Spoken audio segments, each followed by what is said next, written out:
everybody. I'm here with Ben Johnson of the Perpetual Chess Podcast, and we have a very interesting discussion today, which is what does it take to reach National Master? And what we're going to do is we're going to first talk about Ben's quest, because that is his current quest to reach National Master. And so we're going to talk a little bit about his personal journey, and then we're going to relate it in to these other questions, many of which honestly might sound like it's just some random topic, but it gets heated because, for example, some people believe, oh, anybody can make National Master. Well, we're going to talk about it, And then the questions about what it takes, that's also controversial, but also interesting, especially for our ChessDojo training program, which Ben has just joined. So yes. Ben, I'm going to introduce you this way in your chess journey. I recently found out, and I would want to hear more about this, that you came up, I guess in high school, maybe it was a junior high too, but you can expand, with Jen Shahada and Greg Shahada playing like on the same team, maybe playing together. And so tell us a little bit about those formative years of your chess journey. Yeah, happy to do so. First of all, hello, everyone. Thanks for tuning in / listening. So I grew up in Center City, Philadelphia. I went to a magnet school called Masterman, a public high school. And actually it's 5 through 12. So for a public school, it was unique, kind of like Hunter in New York City. It was uniquely situated to have like a enduring chess program because the kids are there for a long time. And being a magnet school, I don't know if chess correlates to intelligence, but some of the higher test scoring kids within the public schools of Philadelphia. So anyway, eventually the Shahadis came there. Greg was 1 year beneath me in terms of grade, and started chess a little later than me. I started competitive chess when I was 12. I guess Greg might have been 11 or 12 too. Mm-hmm. But anyway, we were briefly, probably up until about the level of 1800. We were relatively close in rating. And of course, Jen is a few years younger than me. I believe 2 years younger than Greg, or at least 2 school years. Anyway, he took off like a rocket, and I could just see that he, calculated like a monster. But anyway, I mean, it was very formative to be friends with them, spend a lot of time playing video games, playing Blitz at their house. Their mom is a legend. She was quite a character. Uh-huh. And their dad, of course, senior master, and taught me a lot. Shout out to Mike Shahadi. And the program beyond that was strong. I mean, we just had a lot of passionate chess players and got to travel and won team nationals 1 year. So anyway, that's how I got started. So my intuition of the Shahada siblings is that they did not get good by studying, but rather by doing stuff like playing and then hanging out at tournaments and like maybe, camps and lessons and stuff like that. Is that roughly correct, or what do you think? It's roughly correct, but like if you walk in their house, there's like they had a, sort of TV / living room at the entry and like an open kitchen situation. And there's just going to be a chess set on the table, Right. And Mike Shahadi had hundreds of chess books. So they did their share of tactics for sure, but it was also one of these things where like they're not sitting there studying for hours at a time, but it's always there and it could pop up at any moment. And Mike Shahadi invested in their chess education. I just interviewed Gregory Kaidanov. Back in the day, he was one of the only chess trainers in the U.S. And right. He would come from Kentucky for weekends and work with them. So I would say I generally agree with you. They largely learn by playing, as most talented kids do. But their chess culture is not to be discounted. And also their mom was like may she rest in peace. She was like a brilliant bridge player. She played Scrabble. She was a chemistry professor. So there was this sort of like game hacking study culture that kind of permeated their household. It was a unique upbringing. Oh, that's really cool. And so you hung out there a lot. A lot, yeah. Yeah, that's really cool. So maybe it's true for you too, is that you didn't study, it wasn't so much studying in those formative years, but it was really like playing and talking about it. Yeah, for sure. I mean, I feel like I probably read more chess books on my own than them because I didn't have, my family didn't play chess.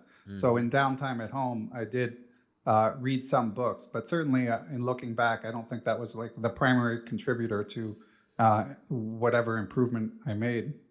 So you said like you guys were like you and Greg were like 17, 1800, and then he took off. So what year was that where he exploded and you were left behind?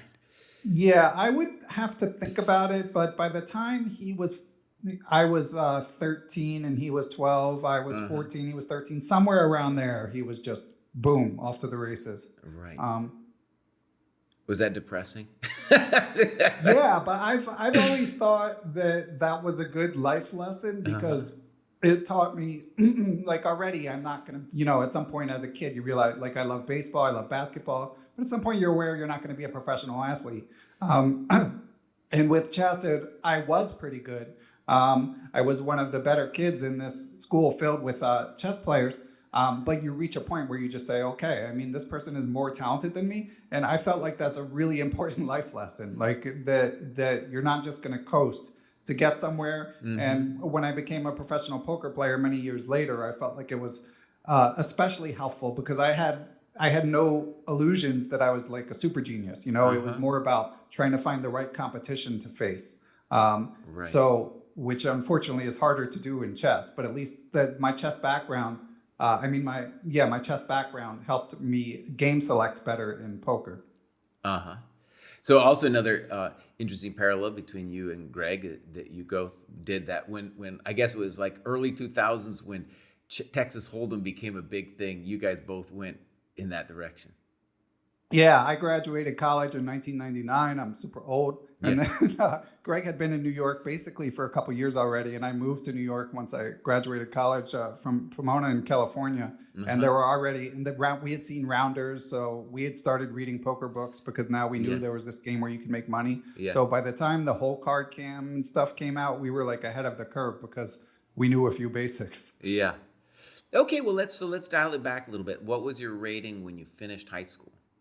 I made 2200 my senior year. My peak rating Okay. was about 2270 ish, Okay. Okay. and it was all downhill from there. So it's funny. I didn't actually know that. I'm glad we got that clarified because, like, right, I looked just at the USCF chart, went back a little bit, and right, you've been in the 2100 zone for a while. Yeah, it's depressing, but I mean, I don't even feel bad about it anymore because it is I mean, it's roughly my strength. I mean, Uh-huh. we've obviously you guys and on Perpetual Chess, it has come up that the rating scale has changed. Plus, I'm older, so Right. um, it's sad but accurate.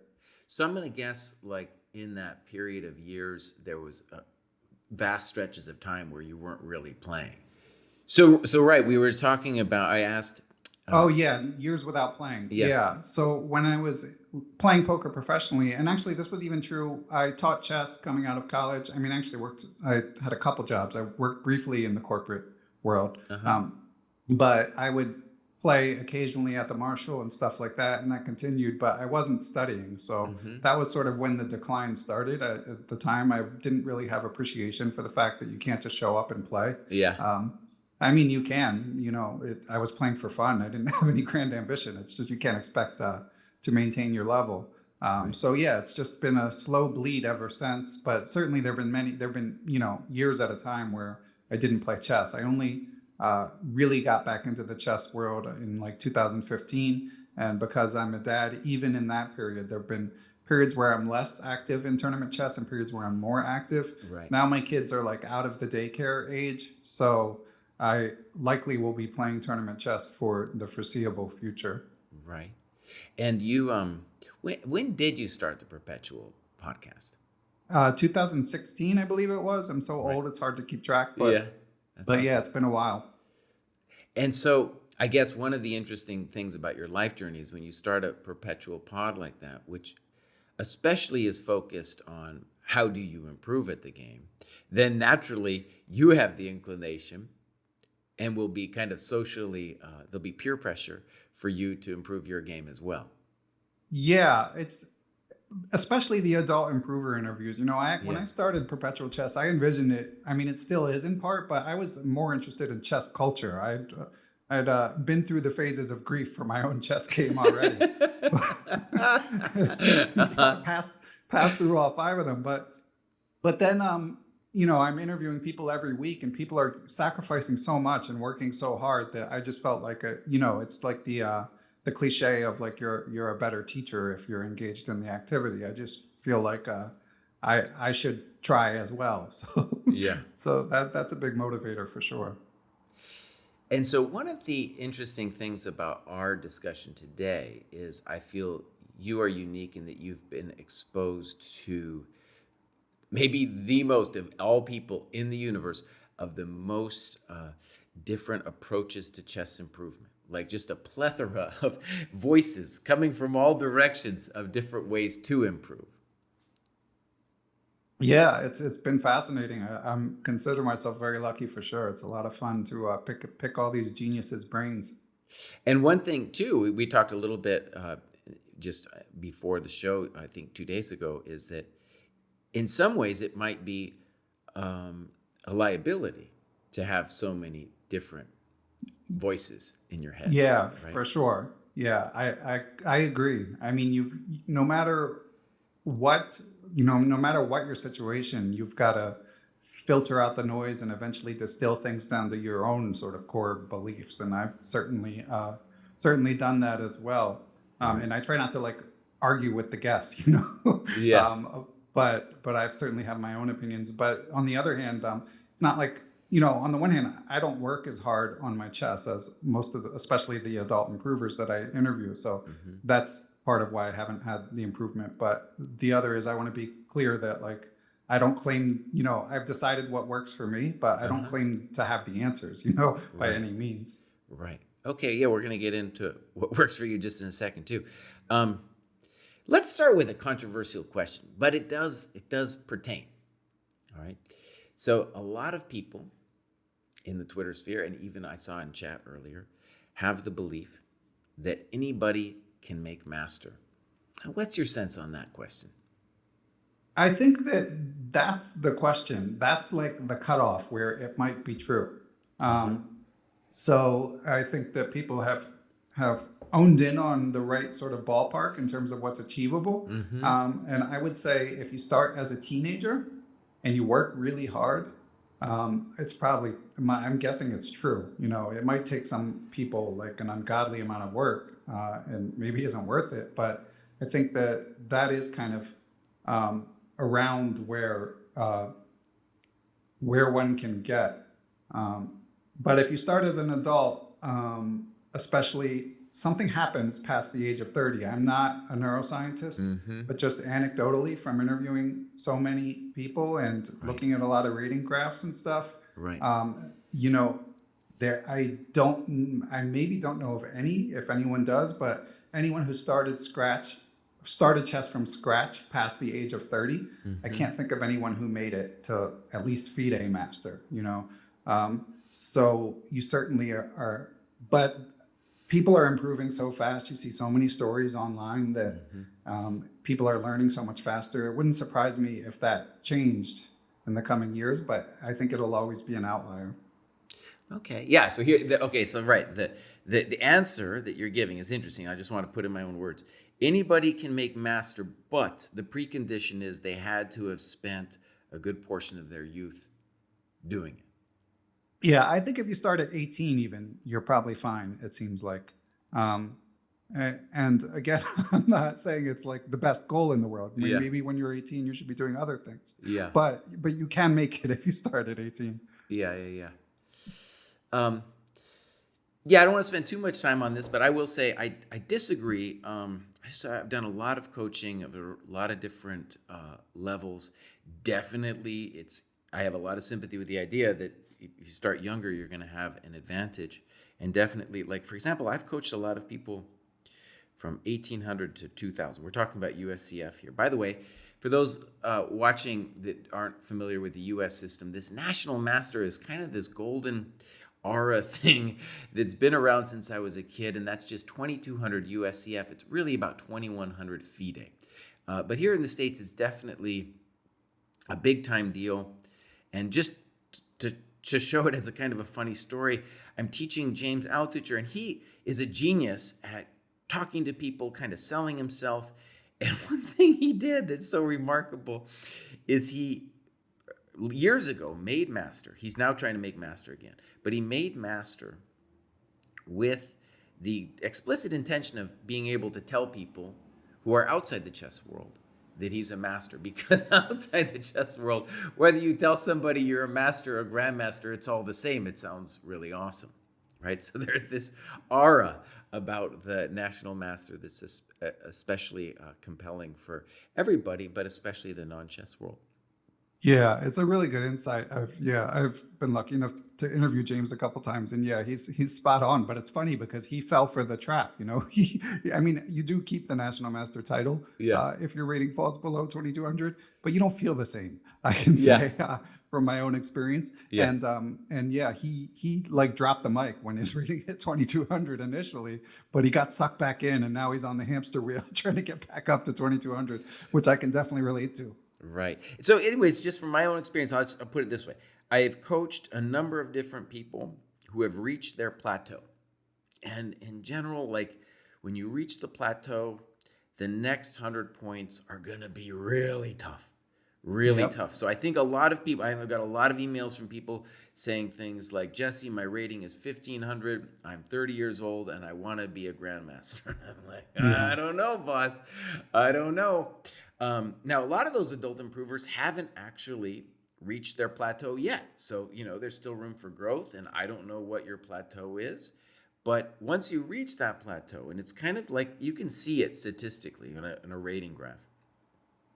Once you reach that plateau, I think we can do 100 points, And then past 100 points, it starts becoming magical. If you get more than 100 points after you reach the plateau, it probably means that wasn't your actual plateau. That's what it probably means. But that's my sense, is that that the next 100 points that's where the hard work comes, and that I think 2200 is actually very, very special. And maybe the way I think about it is when I go to the gym and I see somebody who's in the top 10%, they look amazing to me. They're just like on another level. You meet someone in the top 1%, well, that's like stunning. You meet somebody who's 1 in 1,000, which is, I think, over 2,200 is better than 1 in 1,000. Well, that's like, that woman or man is just like a brick, It's just stunning. And so it's something you can see visually, which I think people don't appreciate when they say everybody can make 2,200. I mean, that's a very, 1 in 1,000 is just, in anything, is going to be a very difficult, competitive achievement. Yeah, it's a good point. Although the 1 in 1,000 would be like anyone who knows the rules of chess. I mean, and once you get to tournament players, it's already not quite as No, high. but But one in listen, I don't. But listen, I don't want to argue with you if you want to like say being 2,200 is amazing. I think, Go but it's ahead. 1 in 1,000 of people playing. It's not just in the world, Yeah, right? no, it's true. Yeah. Yeah, I Okay. agree. So, why don't we start here by just saying that when we played in a tournament together recently, and you told me an interesting thing, which I have a lot of sympathy for, that you learned from John Donaldson, who was on your show, and he said that one of the minimums, one of the requirements to making progress is, I think he said, how many games a year did he say you He have to said play? 50 rated games a 50 year. rating games. And I think that made a lot of intuitive sense to me, and definitely part of our dojo training program is, you got to play the games and then analyze them. And a lot of people ask us how many hours a week. That's a very typical question we get. How many hours a week should we study? And that's important. But I think having that 50 is a really interesting figure. It's hard. It's hard to Yeah, it reach is. that 50. How are you doing with that quest with 50 this year? I'm well. I'm on pace. I think I Uh-huh. should be more diligent about the counting, but basically that means playing a tournament 10 out of 12 months, more or less. And I've managed that. I mean, I think I only missed 1 month in its entirety. I'm in a bit of a dry spell right now, which is part of the reason my motivation has been really flagging. Right. But honestly, like I try to set smart goals, goals that are not just based on like I'm going to win all my games or whatever. Um, so my first goal of the year was to play 50 games, and basically my other goals just involved analyzing them, and I am reaching that, even if my improvement is not. I mean, I do feel like I'm making progress, but obviously one always wants more. Okay. I think that if anyone's listening to this, I think that's a good fundamental first takeaway. That if you want to improve, actually, whether it's national master or not, having 50 games a year, that might be a little bit much even, but that's a good benchmark for improvement. I think that Yeah, we're and not we talking should about, say yeah, we're not talking about we should. online games. We're talking about over the board games. In theory, yeah. I Yeah. mean, I know for a lot of people, they've come up now in the online age, and Yeah. it's different. But and I'm sure you're the same, Jesse. I always encourage people to at least try over the board, because at least for me, the what I retain from playing over the board is like 4x, what I retain from playing on the computer. Well, and let me ask you. So let me ask you this: we're about to ask about what we think other things you should do to make national master. But I want to ask you just in a personal way: do you have a sense of what your strengths and weaknesses are? Yeah, I think so. And let's see, I'm not an amazing calculator for my rating slash level. I feel like there are holes in my analysis when I calculate. Um, my opening knowledge is actually pretty good, even though it doesn't feel like it. But if I do look at data of like the evaluation of my position after 15 moves, both with white and with black, um, I'm doing fine. The opening is, if anything, it's a strength. I think I have a pretty decent positional sense. I've mentioned to you, Jesse, at least I'm working with Grandmaster Axel Bachman as my coach, Yeah. and that's one strength that he highlights. I think reading a lot of chess books has certainly helped in that regard. I have a decent intuitive sense for positional slash boring chess, but Yeah. I can be impractical. I struggle with time management, so that's a serious issue. I'm competitive, so I try hard, and I think I never felt like I was like super talented. So to the extent I achieved anything when I was younger, I think competitiveness helped, and that's still there when I play over the board. And it's really not when I play anything online. But yeah, I mean, I would say weaknesses in summation. Uh-huh. Weaknesses are calculation, killer instinct, like the ability to sacrifice on demand for nebulous compensation or unclear compensation. I could use a better killer instinct when I have the playing with the initiative, I guess, is another way you could describe it as. And time management, I'd say, are the three biggest weaknesses. And what is it that Ramesh says? Strength is just absence of weakness. I feel like everything else, I guess you'd call it a strength, even though I don't feel like I'm amazing at those things either. Yeah. Okay. Yeah. That's a pretty common list. So calculation, time management, and then let's call it putting people away. Yeah. Yeah. Okay. Now, does Axel have any insights on top of that, or is that kind of a consensus you guys have formed? That's the consensus we have formed. And I mean, I think he sort of feels like, not to speak for him, but I think we're both on the same page that just playing, the feedback cycle of playing and reviewing. Yeah. I mean, it does seem to lead to progress, especially in terms of like the time management and the practical aspects of competitive chess. Right. Every time I take a lot of time off, I feel like I've taken two steps back in terms of like managing game flow. And at my level, at least for me, so much of attaining better results feels like it's important to raise my floor. So I really think it's just staying on top of it rather than expecting sort of Herculean leaps in terms of like my calculation ability, for example. But he does certainly in terms of like the converting and playing with initiative. I mean, that's something where like, you can look at Tal and Kasparov games and enjoy that process. And certainly it's something that he highlights whenever it comes up in my games. So I do feel like just being, it's one of those things where being aware of the weakness can kind of push you over the edge. Like now when I'm playing in a tournament, if I have a moment where I can go for like a safe option or a more aggressive option, I try in my head to sort of adjust for the fact that I know I'm predisposed to going towards the safe one. Yeah. So just shut that voice out. And, Yeah. Okay. Well, here's the thing. I'll give you my 2 cents, and you can respond. And doing a lot of coaching, my sense is that time management is definitely something where people can improve. And in particular, what I would say about it is that the intuitive decisions need to be made quickly so that you will have time when the time to calculate comes along. And that learning the distinction between the two, the intuitive decisions and the ones to calculate, let's call them the critical moments, that you get that from going over your games. So that's my sense of that. And I do think there's a lot of room for improvement. I hope so. It's been a lifelong struggle for me. Even when I was, I don't feel like I don't feel like I'm really worse than I was when I was like 2270, Uh-huh.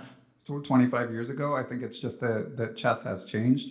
But time management was never a big strength of mine. Although that's another thing where when I was younger, I was playing all the time. And I do feel like that helps a lot. And the more you play, the better you know your openings and structures and stuff. But so I've gotten moderately better, but it's definitely moments where I have to tell myself that relapse is part of recovery.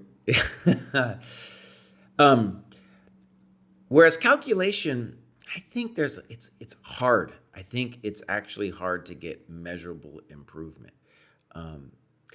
For example, I've got a guy. I've been working with him for a long time. He's an older guy, and he's about 2,100 positionally and about 800 tactically. And so he's very frustrated with it. And because he's getting older, I can actually see the tactics getting worse. So even though he's trying to do stuff, I can see it getting worse. I've had other students who are a little older, like around, let's say, 1,800. And the tactics is just really hard to push that bar up. It's one of the reasons I'm doubtful everybody can make 2,200, precisely because tactics is something that very hard to improve. For example, in sports, they have this thing called the standing high jump. So you don't get to run to start, you just jump. And that's been known to be a thing where you can't make that much improvement. Marginal, just very marginal. And I think you can, before a tournament, you do some tactics. Maybe, you can kind of sharpen your mind up and stuff. But I don't know if that part of a person's game can be that improved. I agree. Yeah, sad truth, but yeah, it's very hard. Maybe I think you could argue that, like, if you are a French player or a King's Indian player and you kind of get structures that are familiar, a lot of times you can become tactically aware of certain patterns in those positions, right? So I think that speaks to the fact that, especially for anybody, really, you want to have structures where you're kind of familiar with the transformations that can happen in them. So that's something, a way to beat, maybe, to hack the lack of tactical progress. Yeah. That's a good insight. Yeah. So, well, maybe just for fun, why don't we do this? I'm going to read off what is in the 2,000 to 2,100. Again, this is the FIDE ChessDojo training plan, which Ben has just joined. I'm going to read off the things that kind of are on the to-do list. And what I'd be interested in is just your take of whether it's maybe I just a quick yes or no, or I don't know. And then also I'm going to read off all this stuff, and then you just quickly respond, or you can go in deep. Also, I want you to say if you think there's something we're missing. Okay. Right? Okay. So let's start we'll start with the big one.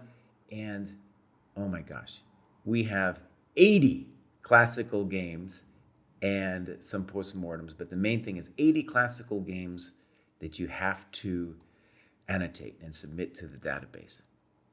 Is that per year or? No, we think the goal, the claim is, this might be wrong. The claim is if you do those 80 games along with everything else in the program, that you will make it. That's the claim. That you will graduate from that? That you'll make 2,200, yeah. Um, so that and everything else in the program. That and everything else in the program, yeah. I mean, it all comes down to um, duration. To how long are we talking for me to do those things? I think in a condensed period of time. I mean, even a year, 2 years. 2 years might be a stretch since I'm still sticking by the 50 games a year thing. But yeah, I think it's at the outer bound of what I can do, but I think it's fully doable.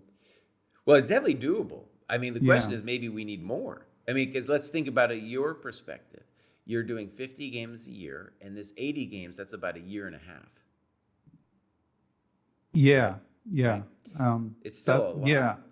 Yeah. But like for this, I mean, because in thinking about it, I think it would be a useful exercise for me to do the games I've played. I've been playing seriously again for 1.5 to 2 years, I think.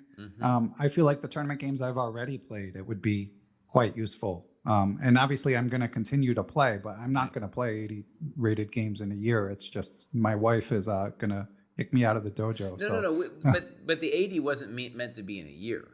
okay. I mean, that's at your own pace. Oh yeah, Right.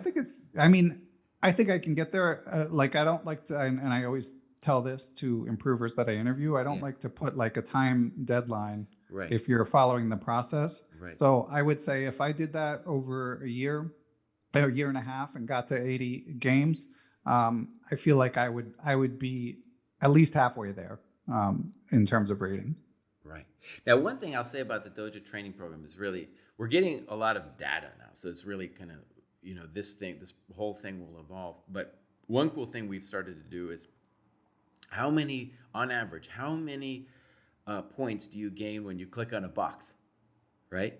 Right. And one of the things about making 2,200, we just got to say, and I've seen this with so many people, is that the amount of work that you need to make it, let's say from 800 to 900, is a lot. You're going to need a lot more work to make it from 2,000 to 2,100. Right? Yeah. That's at least my intuitive sense, and we're going to get some data to back it up soon. But in any case, maybe, I just put my own caveat in this, maybe we need more than 80 games. And definitely it's true that I don't think those 80 games could be stretched out over 4 years. Let's say you're doing a program for 4 years and you're trying to go from 2,100 USCF to 2,200. You might not make it. Whereas the claim here is, let's say Ben does this in a year and a half, does the games plus everything else I'm about to mention, that he would make it.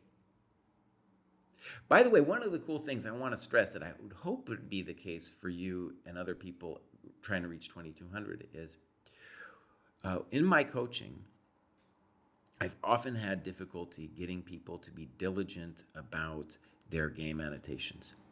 It's one of the requirements. If you want to work with me, you have to do the annotations even before we meet. But a lot of times those annotations can be kind of sloppy. And so I was really surprised to see that the people who are submitting games to the database, in a sense, publishing them, right? Not just for me, but publishing them to the world, those annotations are amazing. I mean, really strong annotations. And so it brings back this Botvinnik thing where the idea was, you do your analysis and then you publish it. And then there's this weird psychological thing, right, about publishing something where you're going to write it in a way so that your thoughts are cogent for a broad audience.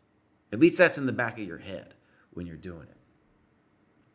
Yeah, I think it's a great idea because I do look at all my games, but the depth probably could be improved. And I think Stephen in chat had asked if I was doing the Jesse Kraai style, like 5 pages of notebook about each game, bearing my soul.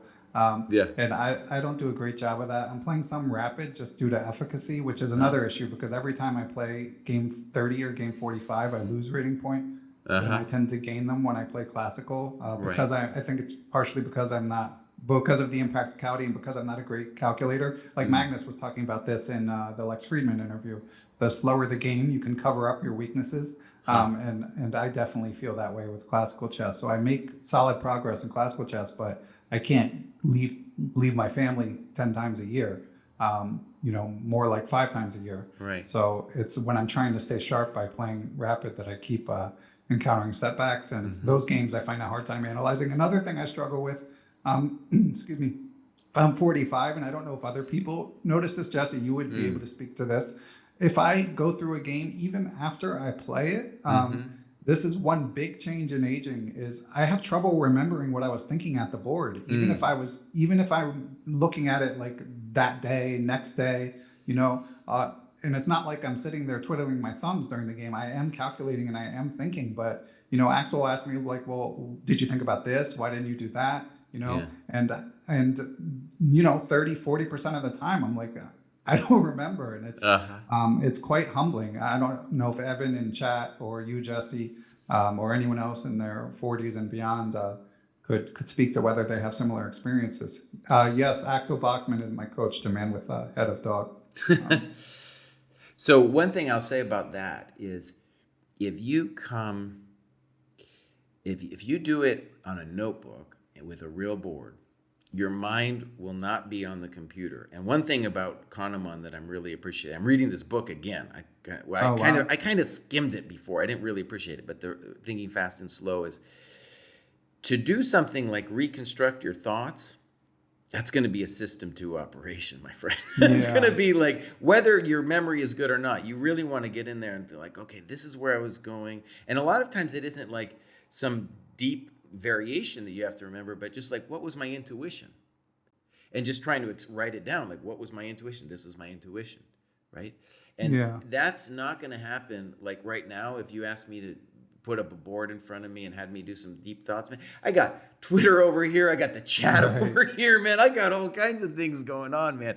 Not so easy. That's why I really think it's important and would help if you did it on a real board. That makes sense. That's my real pro tip. And you're going to only do system 2 thinking on a real board. You're not going to do it on a screen. That's my pro tip with that. Yeah, and actually, as I think about it with your notebook idea, again, to refer to James Altucher, he talks about being like an idea machine. I'm taking like a creative writing workshop where you're just supposed to like sit there with a blank page and just like generate thoughts. Right. So maybe part of the solution is like, I'm not sitting there trying to remember what I was thinking enough. Like, I just need to sit there and suffer. Like, what the hell was I thinking at that moment? Exactly. Yeah. Okay, let's run through some more of these things. We don't have to go in deep, but it's good to talk about. All right, you haven't done the Polgar mate in 2s.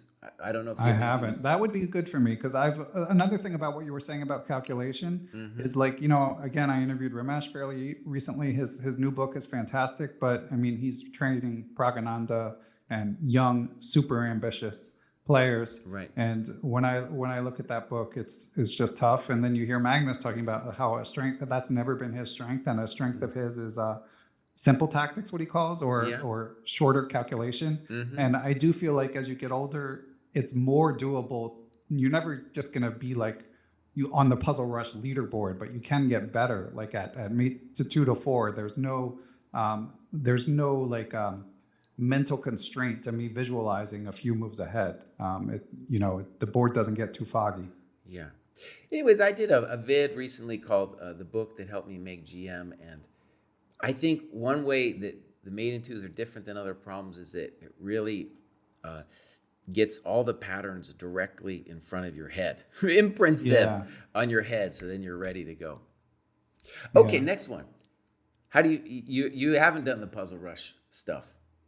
I've every time like Elijah Logazar a while ago was like trying to get people to submit data. I didn't do that, but every time I tell myself I'm going to make it a part of a daily routine, I last about 10 days and then just kind of forget / stop. But I'm weak at Puzzle Rush and not particularly good at Blitz for my rating. Now, I'll say this about our Puzzle Rush requirement. Of all the check boxes that we have on our scoreboard, that's the one that people uniformly click off first.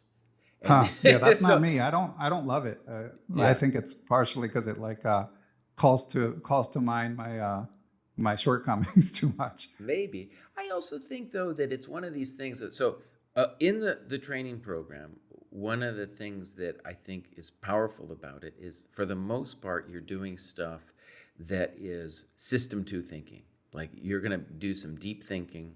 And even if you want to be a good blitz player, I think you need to do that deep thinking to kind of get your chess brain really working and imprinted.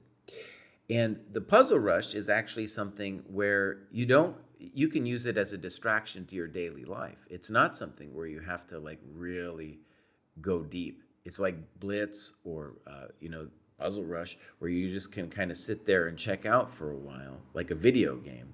So I think that's why it's so popular, and arguably it shouldn't even be in there. It's arguable, but we do have it in there. I thought it was kind of an enjoyable thing, and I clicked it off. We also have the survival in there. The survival is definitely a little bit more substantive than the 5 minute one. Yeah, agreed. I struggle. I'm more of a book guy. Anyway, like especially when it comes to tactics training, it's come up on the podcast. Like the inclination to click is very strong Yeah, when you're on the computer. So, I mean, I would do it if I'm going to get kicked out of the dojo for not doing it, yeah. but I would prefer to just grind mate in twos and mate in threes. And actually, I think in terms of strength and weaknesses, I think even under the umbrella of tactics, especially in blitz, I feel like I miss more mates than I should. So I think it would be helpful. Cool, cool. Um, One book that you turned me on to was that Chess Tactics from Scratch. And then, so for your section, our tactics book is the Woodpecker Method. And I haven't done it. So I Mhm. actually, and you've talked a lot about that book, has been very popular on your podcast and others.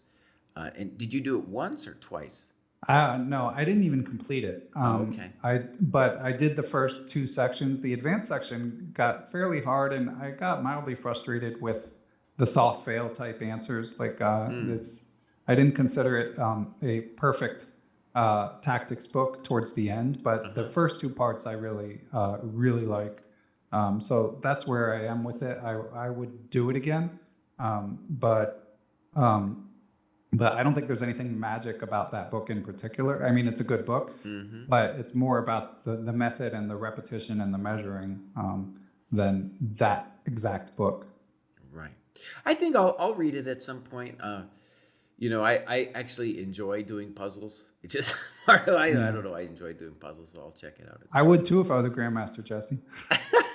Everybody can do some puzzles.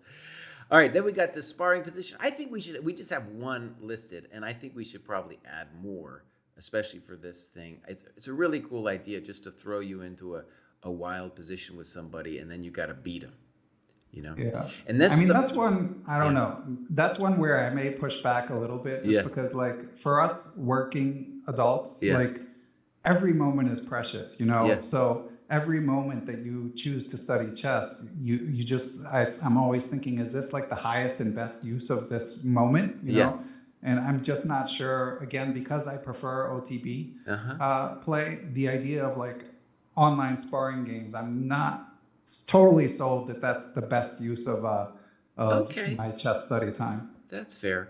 One thing actually about the program is kind of a fundamental hidden belief about it is that people, the way I imagine is people are going to come in here and they're going to first do the things that they're good at and that they enjoy, and usually those are the same things. If you enjoy something, you're probably pretty Right. good at it. So let's imagine now a lot of people are moving on to the next rating band before they've completed everything. Great. And that usually means that they haven't hit their plateau yet. But if someone's close to their plateau, which is really what this is designed for, right? Is that the idea would be, okay, if you're at your plateau, the hope is that this will take you to the next level. That you're going to do a bunch of tasks, and then at a certain point, like things are going to be remaining that you haven't done, and those things, if you do them, will be the things that would be like, oh yeah, that's something maybe you should have done. So for example, if you hadn't done the mate in twos and it was just this glaring box left, boom, the belief would be that will help you. Same thing maybe with Puzzle Rush. Let's say you delay doing the Puzzle Rush. I don't have any problem with you delaying it, but the idea would be like, if you still haven't made it, then that might be a good thing for you to do. And the sparring stuff, we're going to talk about it. We're going to have more than one sparring situation. I think it's pretty good. Now, the sparring, by the way, is not like an epic long game when you do the sparring. I think sparring is 15-5. So it's not epically long. And the same thing with all of the stuff that we're about to get into too. Maybe I'll talk more about it as we go through. Endgame strategy you read, that's always good to read again. Yeah, I've read that twice. It's fantastic. Good. Now, the sparring positions, for example, a lot of those come out of the Shereshevsky book. So I take a position that's in the book that, maybe somebody has the advantage, and then you have to show that you can win. I think sometimes it's 2 out of 3, sometimes it's 3 out of 3 from those positions.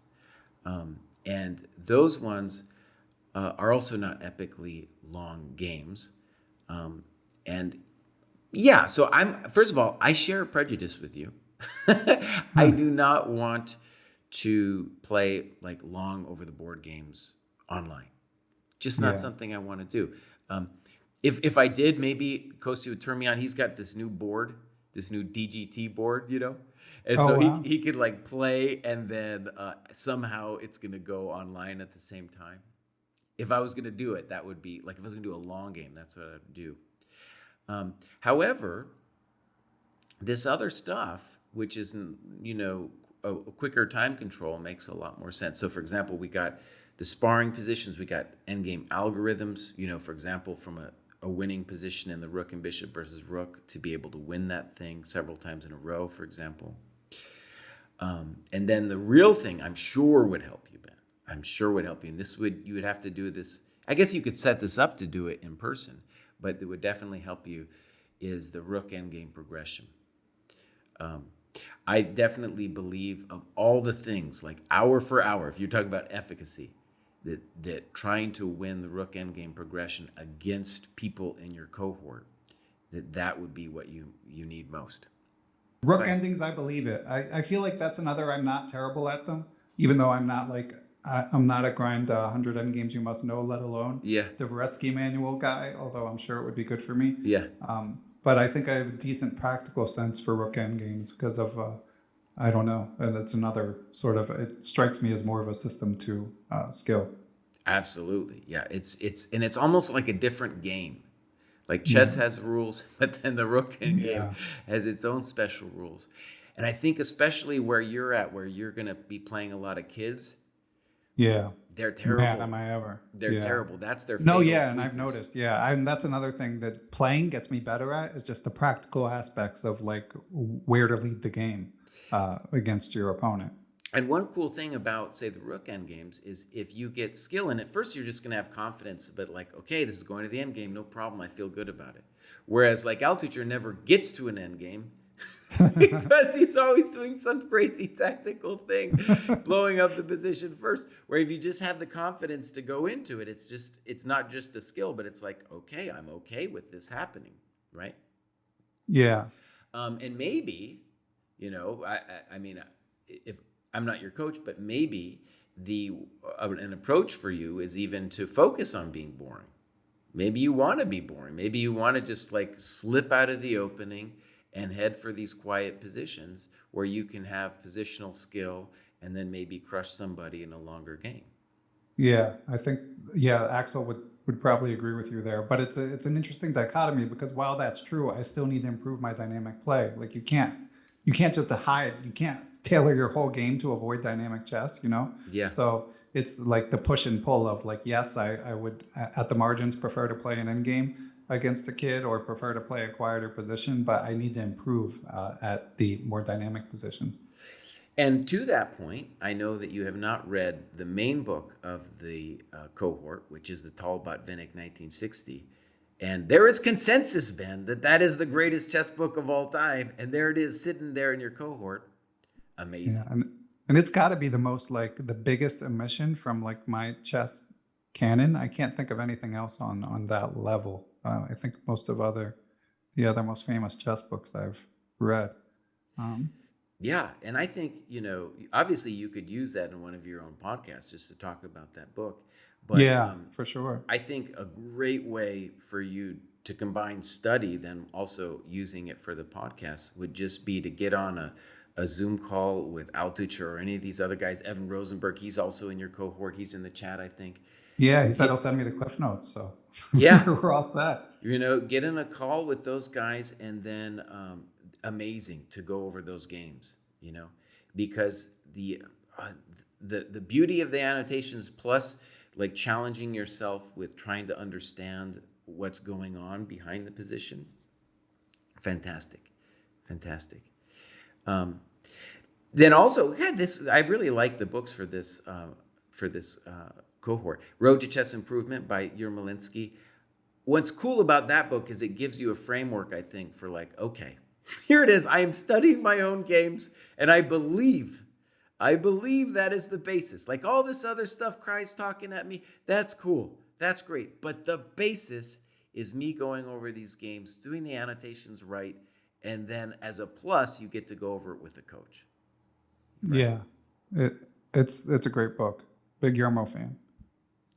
Then classic games, we got the Karpov games. Amazing, dude. Amazing. Again, I think if you go over that with those games with like Evan or James, all these other kids in here, fantastic. Not kids. I don't know why I called them kids. My mind did that because there's a guy in your group called Cool Kid. Maybe he is a kid. I don't know. Actually, there's a kid, Havish, who is crushing it, man. And he is going to make 2200 soon. He would be an interesting person to do sparring and stuff with. Speaking of sparring, so here's the thing I want to try to sell you on. Because I know the online thing gives you the heebie-jeebies. But if you take your opening repertoire apart and then find out, and you could, whether you're using our repertoire or just your own, it would be like this position's going to happen a bunch. And we could call that like a key position. This position's going to happen a bunch. And then you spar it in with people in your cohort. Oh, man. That's where it is. Then you get some deep experience, and then you talk a little bit about it, and then rinse and repeat. Yeah, I Rinse and agree. But repeat. again, then you have to put yourself in the other person's shoes. Like they're out of all the time in the world, of all the activities they could be doing, Yeah. they're like on the receiving end of like, hey, you're going to play this position against Yeah. me. It has nothing to do with your repertoire, but goodbye to this next 45 minutes of your life or whatever it is. No, but I think it's great, and then you have to do it too, and so you're going to get thrown into a position that you're unfamiliar with as well. Yeah. I But can tell here, you're not sold. That's okay. I mean, it's just life is short, Jesse. My kids are like, they're 3 inches taller every day. You can't waste a moment. My kids are really growing too, man. It's outrageous. Yeah, it's crazy. And then the kind of last significant thing is this review model games, which just means to go over games from your openings. And it doesn't mean just GM games. One of the cool things actually we got going on at the dojo is like with our sparring with our opening repertoires, we're starting to build databases that use our openings. And so instead of it being like the game of some GM, to be a game of somebody who's around your level. Right? And then you can see kind of what are the typical mistakes that people are making. Because it's not the super GM games, especially now. Back in the day, they were different, but now they're so computer driven that it's a lot of times it's really incomprehensible to understand what they were doing. Yeah, I agree. Yeah, that's a project idea I've had for a long time is, highlighting different how X rating beats Y rating, but at the top it's too hard. To answer Black Cypress's question, my online accounts, I'm Benny Official on chess.com. I mainly just play Titled Tuesday when I can there. Mm-hmm. And I'm Perpetual Chess, one word, on Lee Chess. I only play basically 3-minute online. And my activity waxes and wanes in that too, like with everything else chess related. It's been waning lately, especially now that I have to doom scroll 24 hours a day with the Magnus thing instead of my usual 12 hours a day. Right. Yeah. The last stuff actually has to do with coaching lower rated players. Now, do you do any coaching still? Not at the moment. I had a couple scholastic students that I've been teaching for years that have stuck with it, but it's the new school year and I haven't heard from them. Yeah. So I may have lost my last remaining student. And we'll see. That's definitely possible. I'll revisit it at some point in the future. And another question in chat, Carter's asking if I signed up. I did sign up, but I'm not even in the Discord yet. I just got the email from DM Hoki last night or this morning, so Nice. I'll be in there soon.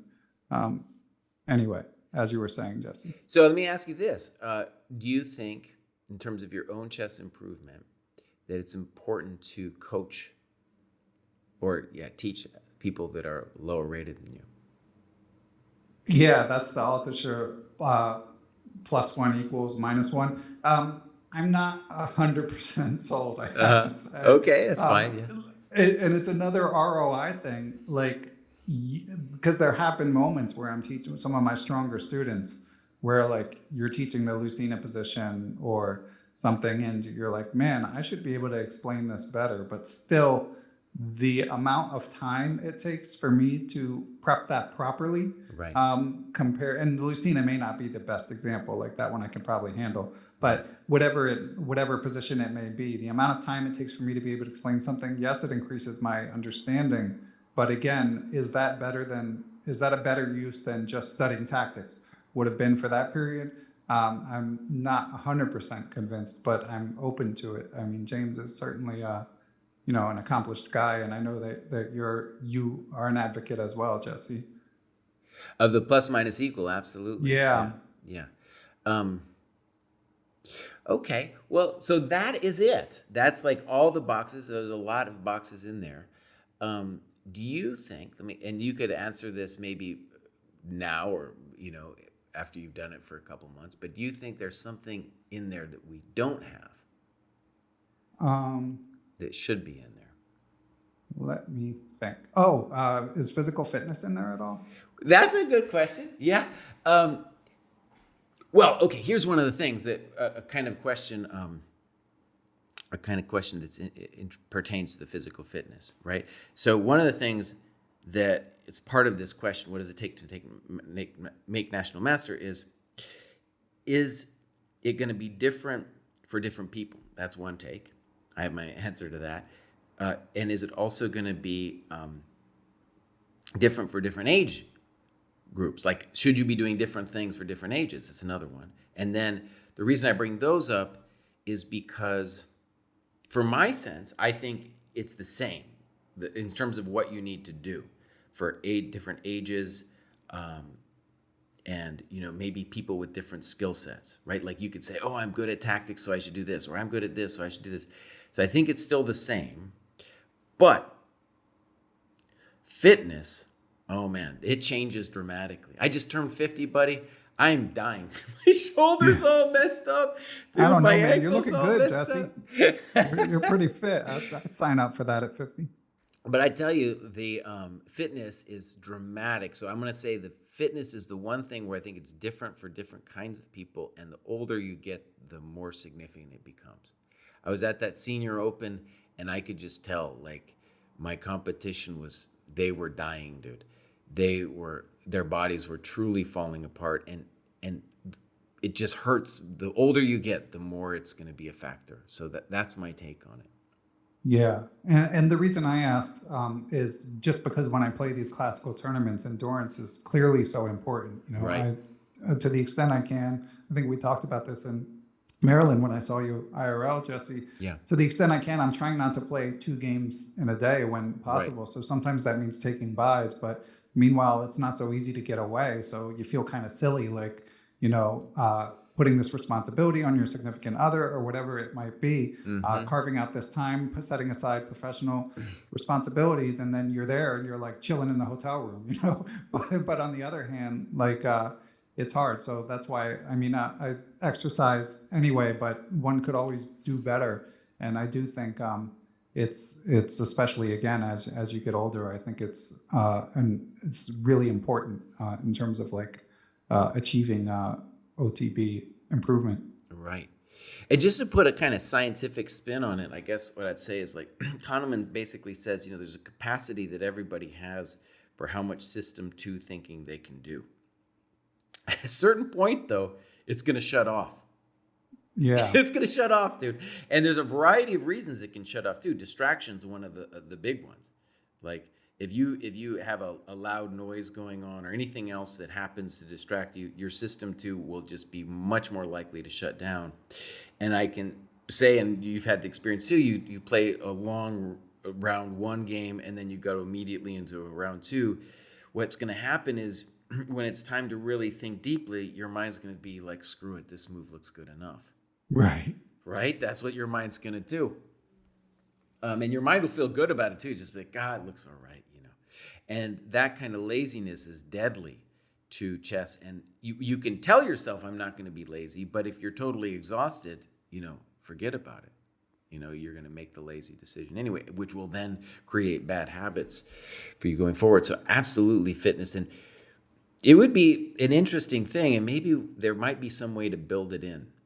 Yeah, I think that you should be able to check a box if you whatever your routine is, whether it's, running or cardio or weightlifting, like it should go towards the thing, even if it's only fractional.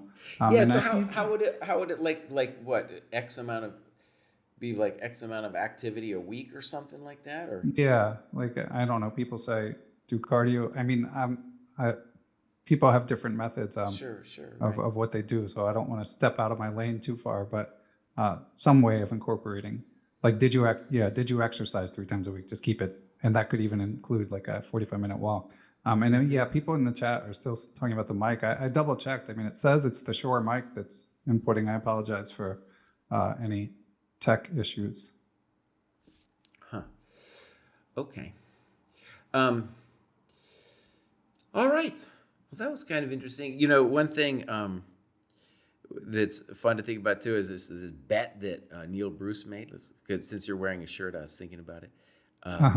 So Neil Bruce is the guy who helped found Chess Punks, and he has a bet. He's like 1,800 now. He just played in this tournament. He did well, but he has a bet that he's going to make it. He's like 51 now, I think, and he has a bet that he can make master by like 10 years. Yeah. And I didn't want to bet against him because I just felt that was cruel, but I don't think he's going to make it. Well, I hope he makes it, but I don't think he's going to make it. I think let's just say the odds are against him. Yeah, it's always an uphill climb. I mean, if anyone will stick with the work, it's Neil. So he's a good test case in terms of what's possible. Whereas you, my friend, I think you could do it, man. I definitely think you could do it. I haven't, spent a lot of time looking at your games, but just like looking at the rating graph, like where you are with your rating, the fact that you were previously there, the fact that you've got a coach, which will help, and that you have this 50 games a year, I think that's great. Even if it was 40, in that range, as long as you really go over the games and especially, annotate it as if it were for a wider audience. Do this stuff in this program. Dude, yeah, I think you can make it. And it'd be cool for your podcast too, man. Yeah. No, it would be really cool. Be like, yeah, dude, I'm nobody special, man, but I made it, man. I made it. Yeah, it would be good. And honestly, like I told you the other day, it's the cohort having other people with a shared mission. I mean, I feel like the motivation is the main thing that I need constant refreshing of. I do weekly lessons with Axel, and usually it's like I'm playing Title Tuesday, so even if we didn't play a tournament, we can go over opening structures. But the last month or so has just been chaotic, where I feel bad because I have to conjure up what we should look at because I don't have any games really, and that's not a good place to be. Right. Okay. Ty's asking if you think it's realistic to make NM always playing effectively the same openings. I definitely think so. I mean, when I interviewed David Howell recently, he was talking about how even in the candidates, he was surprised how narrow some of the repertoires were. And I think if you're playing invitational tournaments where people can prep for you, that you probably need some surprise element. But if it's just like a Swiss, and especially if your openings are decent, they're not gimmicky, I don't think openings. I think surprise value is overrated. Yeah, like is that Dennis Chessweeb? Like Chessweeb is saying, MVL played the same for 20 years. Yeah. He's been getting popped by Caruana and the Najdorf too. Um, I think just on our level, whether it's some people playing in open tournaments, that the genius of the American Open tournaments is those games don't get recorded in the database. Yeah. So a problem though is if you're playing Blitz and you're playing those games, it better be under a hidden account. So James Altucher's had a huge loss because the guy has great openings, but he's playing them all the time on both Lead Chess and chess.com. So it's just like wasted because then people can easily see what's coming. Yeah, although again, if it's like a Goitsberg tournament, a continental chess tournament, I'm a lot comes down to when the pairings go up and stuff. But yeah, I have a narrow repertoire, and I've certainly run into a few opponents who told me they prep for me. But in most cases, the openings came out fine. Like my openings are like I'm not playing junk. So yeah, like, and of course the counter of it, like you say, is if you play it a lot, you know it well. So good luck figuring out in 20 minutes what I've been learning for years. Though I gotta say, if I have 20 minutes against somebody before the round starts, which is common, it's not like I can crack an opening, but it's a huge advantage just for me to know what's coming, just to know what's going to happen. Yeah, and just to refresh that one line. Yeah. Definitely helps. So that's a little thing out there. I'm telling this. I'm yelling at you, but James, I'm yelling at you again, buddy. Stop playing online or do a hidden account.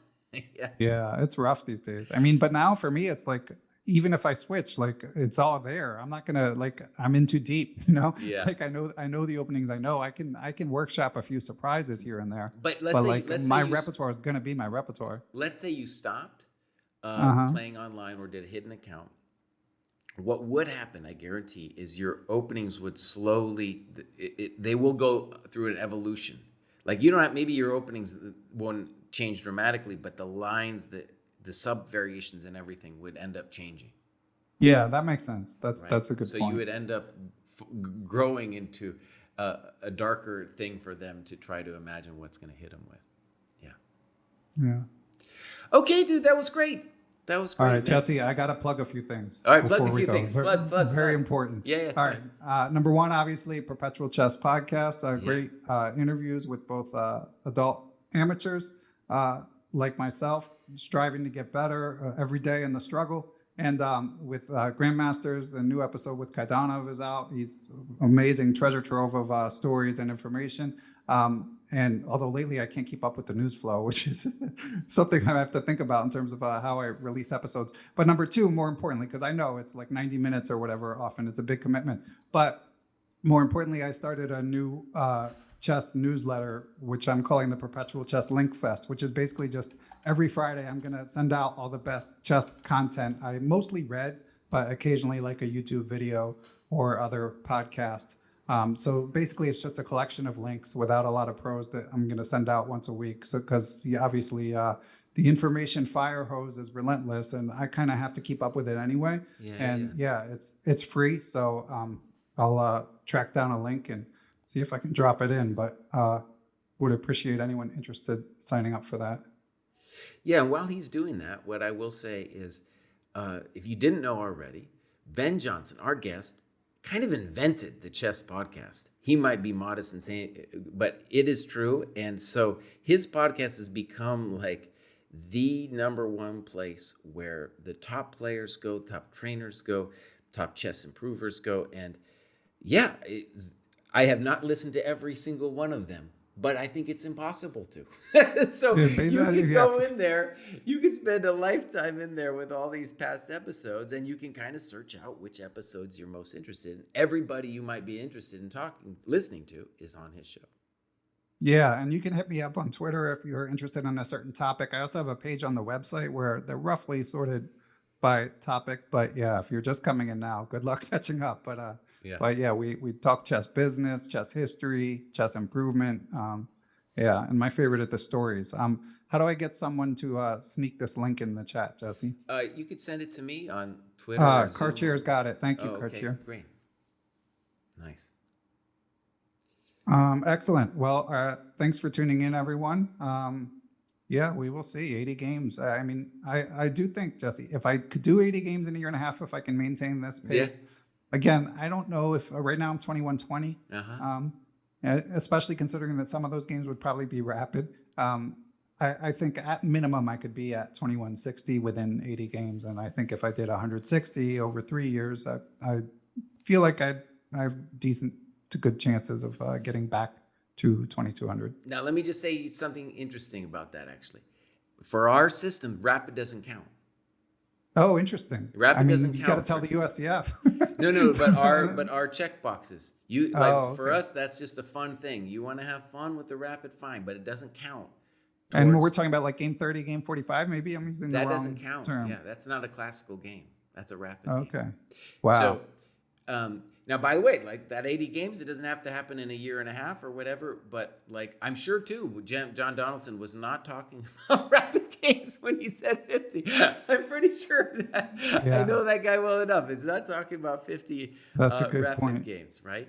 So yeah, I would say it would be better if you had to dial it down to dial it down to 40 rather than thinking that the rapid games were like helping you. I don't know. I think Axel would beg to differ. Okay, I'll leave it with him. But in terms of games that you annotate for us, for the world, that you spend some time on, definitely it's the classical and not the game 30. Okay. Right? All right. And I could do 40 classical games a year. I probably already am. So really anything beyond that is hard. But okay. All right, my man. That was great. Yeah, that's fun. Thanks for watching / listening, everyone. And enjoy the ongoing chess drama. All right, till next time. Bye.